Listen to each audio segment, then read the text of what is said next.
Hi guys, ಇವತ್ತು ನಾವು ಅಜೋಲಾದ ಕುರಿತು ಚಿಕ್ಕದಾಗಿ ತಿಳಿದುಕೊಳ್ಳೋಣ. ಇದು ಸಸ್ಯ ಜಾತಿಗೆ ಸೇರಿದೆ. ಸಾಮಾನ್ಯವಾಗಿ ಇದನ್ನು ಪಾಚಿ ಎಂದು ಕರೆಯುತ್ತಾರೆ. ನೀರಿನಲ್ಲಿ ವೇಗವಾಗಿ ಬೆಳೆಯುತ್ತದೆ.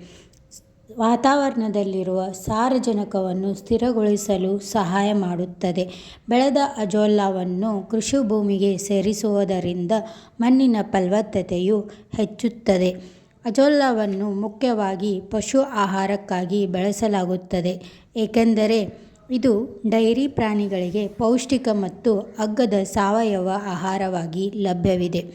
ಪ್ರೋಟೀನ್ನಲ್ಲಿ ಸಮೃದ್ಧವಾಗಿದೆ. ಇದಲ್ಲದೆ ಕಬ್ಬಿಣ, ಕ್ಯಾಲ್ಸಿಯಂ, ಮ್ಯಾಗ್ನೀಷಿಯಂ, ರಂಜಕ, ತಾಮ್ರ, ಮ್ಯಾಂಗನೀಸ್ ಮುಂತಾದ ಅಗತ್ಯ ಖನಿಜಗಳು ಈ ಸಸ್ಯದಲ್ಲಿ ಕಂಡುಬರುತ್ತವೆ. ಇದನ್ನು ಸಾವಯವ ಗೊಬ್ಬರವಾಗಿ ಬಳಸಲಾಗುತ್ತದೆ.